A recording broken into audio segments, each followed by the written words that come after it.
तपाई यतिखेर हेर्दै हुनुहुन्छ त्रिशुली खबर टिभी। 24 घण्टा ताजा खबरको लागि हाम्रो च्यानललाई सब्स्क्राइब गर्नुहोला, नजिक रहेको बेल आइकन दबाई हामीसँग जोडिनुहोला। आज राष्ट्रिय स्वतन्त्र पार्टीको केन्द्रीय समितिको बैठक बस्दै नेता बन्न चाहनेलाई राप्रपामा अवसर, 20 केन्द्रीय सदस्यका लागि खुल्यो आवेदन। नेकपा एमाले आज राष्ट्रिय सभाको बैठक चल्न नदिने, सुन तस्करीमा म संलग्न छैन, आवश्यक परे छानबिनमा सघाउँछु, कृष्णबहादुर महराको दावी। महिलाका लागि मात्रै सार्वजनिक यातायात सञ्चालन गरेर के सन्देश दिन खोजेको नेकपा एमालेका महासचिव शङ्कर पोखरेलको आपत्ति। आज 3 प्रस्ताविक राजनीतिक संसदीय सुनाइ हुँदै नेकपा माओवादी केन्द्रको केन्द्रीय समिति बैठक सुरु। बोल्नका लागि 150 जनाले नाम टिपाए। सत्तारूढ माओवादीको केन्द्रीय समिति बैठकमा ककसको के दाबी बारेमा जानकारी। सुन तस्करी प्रकरण आफ्नो हेडक्वार्टरतिर अनुसन्धान सोचिने भएपछि बनेनन् छानबिन समिति। नेपाली काङ्ग्रेसका नेता शेखर कोइरालाको शङ्का, प्रधानमन्त्रीको पिए राजस्व अनुसन्धानको डिजी छन्, सुन तस्करीको छानबिन उनले गर्नुपर्छ। यसरी दिए हिक्मत कार्कीले उद्धव थापालाई नेतृत्वको सरकारलाई बधाई। शङ्कर पोखरेलको टिप्पणी, बुलुबस चलाएर राष्ट्रपाले सस्तो राजनीति गर्न खोज्यो। राष्ट्रिय प्रजातन्त्र पार्टी राप्रपाले 20 केन्द्रीय सदस्य मनोनित गर्न 40 वर्ष मुनिबाट आवेदन माग। रवि लामिछानेले चितवनमा निशुल्क बस चलाएको नराम्रो भएको खुलासा। दूतावासमा कुटपिटको घटनाले एनआरएललाई गलत बाटोमा लैजान्छ अध्यक्ष केसी। कम्युनिस्ट नेताहरू रूपान्तरित होलान् भन्नु कोरा कल्पना मात्रै भयो, डाबाब्रम भट्टराई। राजा त्रिभुवनको श्रीमतीबाट बकस पाएको 7 आना जग्गा र घर बचाउका लागि सर्वोच्च धाइरहेकी लीना गौतमको अवस्था यस्तो। अदालतले हिरासतमा राख्न अनुमति नदिएपछि अधिवक्ता पाण्डे थुनामुक्त। र नक्कली भुटानी शरणार्थी प्रकरणबारे ठुलो खबर, साथै 100 किलो सुन तस्करमा वर्षमान पुन सहित माओवादी नेताको ठुलो हात भएको खुलासा। प्रचण्डलाई थप चिन्ता। अब हेर्नुहोस् पुरा समाचार। दर्शक महानुभाव नमस्कार, तपाईँलाई हार्दिक स्वागत छ हाम्रो च्यानल त्रिशुली खबर टिभीमा। यदि हाम्रो च्यानललाई अहिलेसम्म सब्स्क्राइब गर्नुभएको छैन भने सब्स्क्राइब गरी नजिक रहेको बेल आइकन दबाई हामीसँग जोडिनुहोला। दर्शक महानुभाव, फेरि पनि हामी तपाईँहरूमाझ देशभरका विभिन्न समाचारका साथ उपस्थित भइसकेका छौँ। यो भिडियोलाई अन्तिमसम्म हेर्नुहोला, साथै कहाँदेखि हेर्दै हुनुहुन्छ, के भन्न चाहनुहुन्छ, तपाईँको मनमा लागेको प्रतिक्रिया कमेन्ट बक्समा छोड्न नभुल्नुहोला। दर्शक महानुभाव, के तपाईँ हाम्रो च्यानलमा नियमित श्रोता हुनुहुन्छ? यदि नियमित हुनुहुन्छ भने तल कमेन्ट बक्समा नियमित अथवा रेगुलर लेख्नुहोस्। नयाँ हुनुहुन्छ भने सब्स्क्राइब गर्न नभुल्नुहोस्, ताकि नयाँ अपडेटका साथ हामी तपाईँहरूमाझ हरपल उपस्थित भइराख्नेछौँ। हाम्रा समाचारहरू तपाईँहरूलाई के कस्तो लागिरहेका छन्, जस्तो लाग्छन् त्यस्तै प्रतिक्रिया छोड्न नभुल्नुहोला।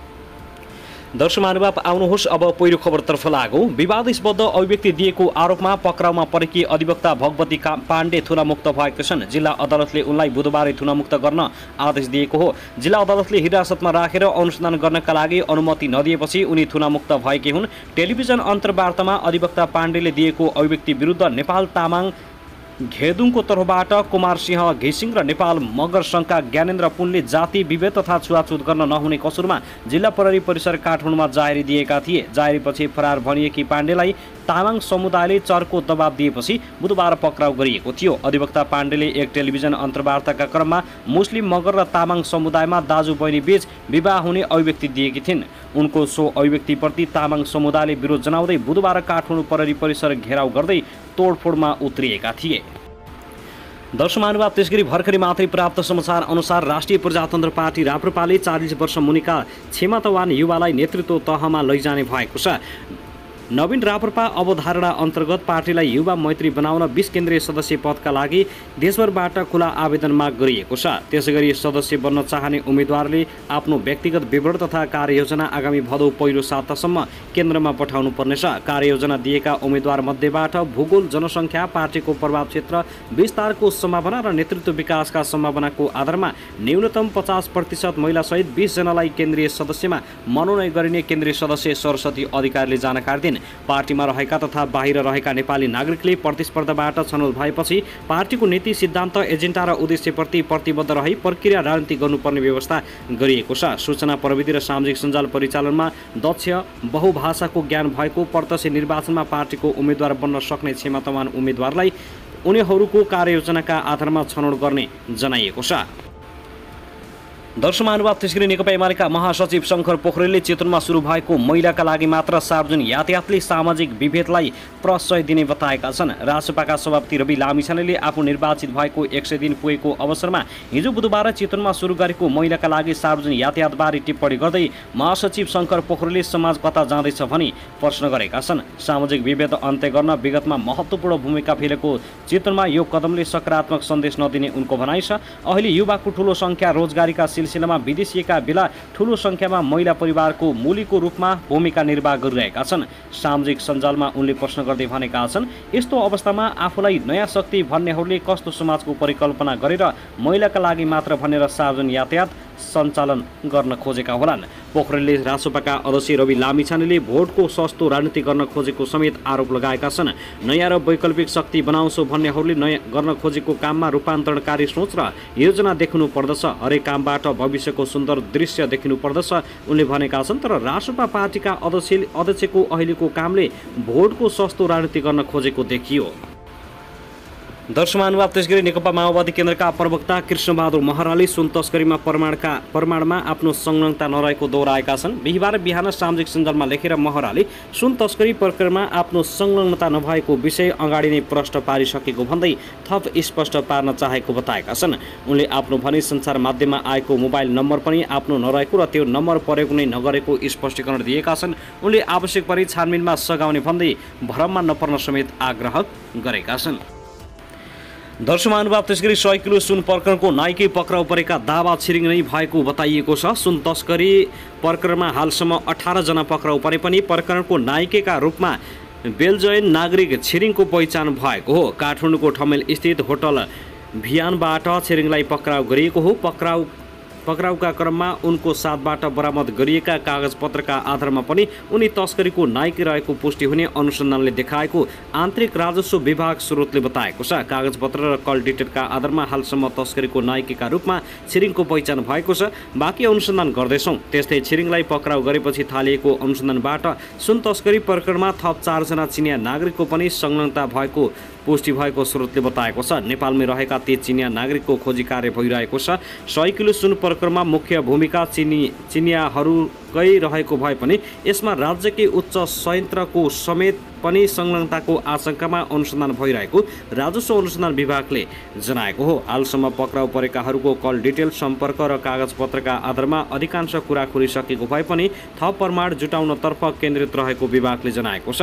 हाल पक्राउ परेका 18 जनाको साथबाट बरामद गरिएका 22 थान मोबाइल रिकभरीका लागि नेपाल प्रहरीको फोरेन्सिक ल्याबमा पठाइएको छ। हालसम्म विभागले उक्त प्रकरणमा रेडी ट्रेडका सञ्चालक दिलीप भुजेल, उनका मामा रामकुमार भुजेल, ट्याक्सी चालक अशोक लामा, भन्सार एजेन्ट राजेन्द्र राई, दिलीपलाई कम्पनी खोल्न लगाउने हर्क राई लगायत पक्राउ परेका छन्।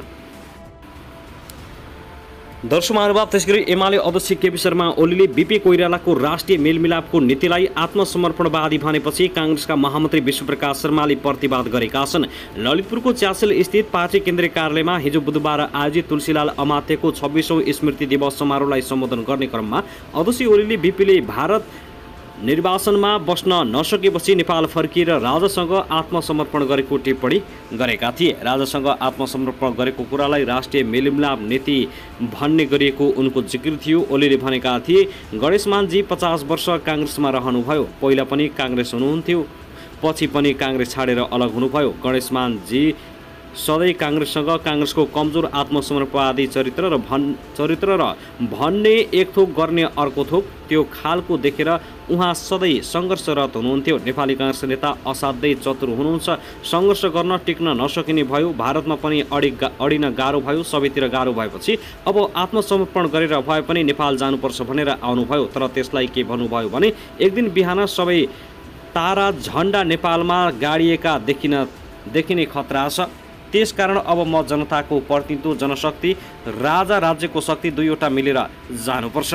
त्यसकारण राजा र मेरो गर्दन जोडिएको छ भन्ने व्याख्या गरेर बीपी कोइरालाले राष्ट्रिय मेलमिलाप भनेर आफ्नो र राजाको मेलमिलापलाई राष्ट्रिय मेलमिलाप भन्नुभयो। कसका विरुद्ध भन्दा वामपन्थी परिवर्तनकारी देशभक्ति शक्ति विरुद्ध। उहाँका त्यस बेलाका वक्तव्य हेरे हुन्छ। बोल्न नसक्नु बेग्लै कुरा हो, कसैले बोल्न सक्दैन बेग्लै कुरा, तर नीति त्यही हो, वक्तव्य त्यही कुरा भन्छ। सोही अभिव्यक्तिलाई लिएर महामन्त्री विश्वप्रकाश शर्माले आपत्ति जनाएका हुन्। उनले अध्यक्ष ओलीले बीपी कोइरालाबारे राष्ट्रिय मेलमिलाप नीतिप्रति लक्षित अभिव्यक्ति प्रतिक्रिया योग्य नरहेको बताएका छन्। उनले अध्यक्ष ओलीले कुनै पनि सार्वजनिक कार्यक्रममा अरूको बारेमा तिक्तता नपोखी वक्तव्य टुङ्गाई नेपाली समाजले अनौठो मान्नुपर्ने स्थिति आइसकेको बताए। महामन्त्री शर्माले अध्यक्ष ओलीका पछिल्ला अभिव्यक्तिप्रति सुसंस्कृत हुन नसकेको बताएका छन्। बीपी कोइरालाले 2033 सालमा लिएको राष्ट्रिय मेलमिलापको नीतिप्रति एमालेको संस्थागत बुझाइ यही हो भन्दै प्रश्न गरे। उनले बीपी कोइरालाले बनाएको बाटोमै अहिले नेपालको कम्युनिस्ट आन्दोलन अगाडि बढिरहेको बिर्सन नहुने बताएका छन्।